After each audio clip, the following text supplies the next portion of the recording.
नमस्कार, मनीषा मुंबई आर्ट्समध्ये आपले स्वागत आहे। मी आज आपल्याला दाखवणार आहे 32 आणि 34 या दोन साईजसाठी हा ब्लाऊज 4 टक्सवाला ब्लाऊज आपल्याला मी कटिंग करून दाखवणार आहे। त्यासाठी आता मी इथे एक 80 सेंटीमीटरचा ब्लाऊज घेतलेला आहे। हा पूर्ण ब्लाऊज आहे 80 सेंटीमीटरचा। इथे मी डबल घडी फोल्ड केली आहे। डबल घडीची बाजू ही आपल्या साईडने करून घ्यायची आहे आणि इथे मी आता एक घडी टाकलेली आहे। घडी कितीची टाकायची आहे? जर आपल्याला ब्लाऊज आपल्याला 34-32चा पाहिजे तर आपण 10ची घडी टाकतो।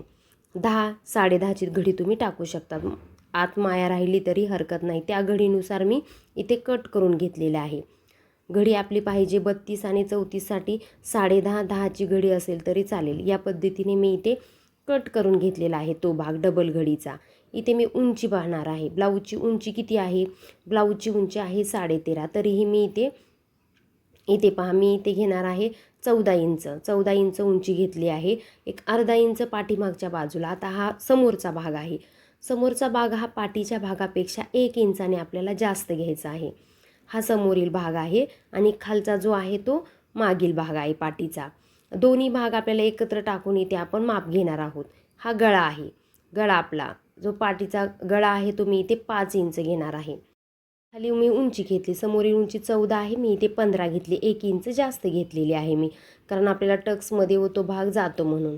इथे पहा, आता मी इथे 6 इंचाची शोल्डर घेतलेली आहे। आता ही तयार शोल्डर मोजून घ्यायची आपल्याला किती आहे। इथे 3 घेतली मी आणि राहिलेला भाग आता गळ्याचा 3 घेतलेला आहे।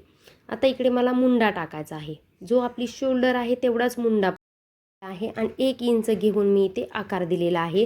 हा समोरील बाजूला, मागच्या बाजूला 1.5 इंचाचा आकार दिलेला आहे। गळ्याला पण मी इथे 1 इंचाचा असा गोल आकार दिलेला आहे।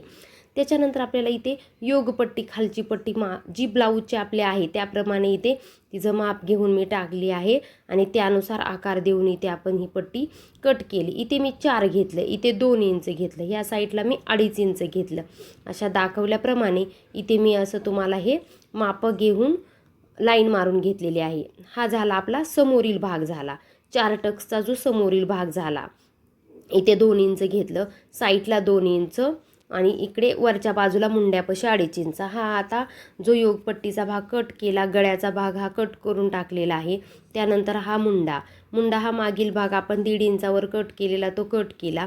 आता हे समोरील भाग आणि पाठीचे भाग असे 2 भाग आपले वेगळे झालेले आहेत। इथे आपण टक्स मारून घेऊया एक एक, म्हणजे आपल्याला इथे दोन्ही बाजूला मार्किंग होऊन जाईल। इथे हा समोरच्या भागासाठी मी इथे अशी कटिंग केलेली आहे। हा समोरचा भाग आहे। आता हे भाग दोन्ही आपल्याला वेगळे करून घ्यायचे आहेत, पुढील आणि मागील। हा पुढील जो भाग आहे तो आपण एका साईडनं टक्स मारून घेतलेले आहेत किंवा मार्किंग करून घेतलेली आहे।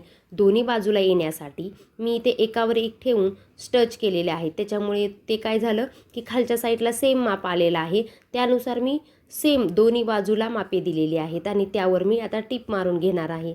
हा झाला पाठीमागचा भाग। पाठीमागचा गळा हा थोडासा रुंद घ्यायचा असतो, त्याच्यामुळे मी यात आकार देऊन थोडा गळा मोठा घेतलेला आहे। तो गळा पाठीमागचा या ब्लाऊजला 5 गळा आहे। इथे टक्स घेतला मी 4 टक्स घेऊन ही आता आपले सर्व भाग कट करून घेतलेले आहेत मी। योगपट्टी, वरील भाग, टक्सचे भाग, पाठीचा भाग आता आपली झालेली आहे। इथे आपल्याला हे समोरील जे भाग आहेत त्याला लावण्यासाठी, जोड देण्यासाठी हे भाग काढले। आता आपण बाही कट करणार आहोत। महत्त्वाचं आहे की बाही कट करताना आपण ब्लाऊज कट करताना आपल्याकडे बंद बाजू टाकतो, बाही कट करताना वरच्या बाजूला बंद बाजू टाकायची असते, तशी मी इथे टाकली आहे। आणि माझ्या बाहीची उंची आहे 10 इंच, तर मी दोन्ही साईडला 10-10 घेतला आहे। खालच्या बाजूला मी इथे 3 इंच घेतलेला आहे आणि अशा पद्धतीने मी इथे आकार दिलेला आहे। जर तुम्ही आकार व्यवस्थित दिला तर तो मुंडा तुम्हाला व्यवस्थित बसतो। अशा पद्धतीने मी इथे बाही कट करून तुम्हाला दाखवलेली आहे। हे पहा, समोरील बाहीचा भाग आणि पाठील भाग असे थोडं अंतरावर मी इथे तुम्हाला व्यवस्थित असं समोरून कट करून घ्या। आणि ही समोरची बाजू झाली, पाठीमागच्या बाजू असा दोन्हीमध्ये अंतर आलं पाहिजे, तर हा ब्लाऊज आपला व्यवस्थित बसतो। आता जे राहिलेले भाग आहेत त्यामध्ये आपल्याला योगपट्टी, काजपट्टी किंवा गळपट्ट्या काढायच्या आहेत। इथे आपण योगपट्टी काढून घेऊया। सेम जे आपलं माप आहे त्याच मापात आपण इथे योगपट्टी काढायची आहे आणि ती योगपट्टी आपण समोर जोडणार आहोत। इथे आता सर्व आपलं तयार झालेलं आहे कट करून. आता हा पहा असा हा ब्लाऊज मी शिवून रेडी तयार केलेला आहे. हा आहे एक 34 आणि 32 ह्या दोन्ही साईडसाठी आपण ब्लाऊज यूज करू शकतो. तुम्ही अशाच पद्धतीने कट करा, शिवा आणि सबस्क्राईब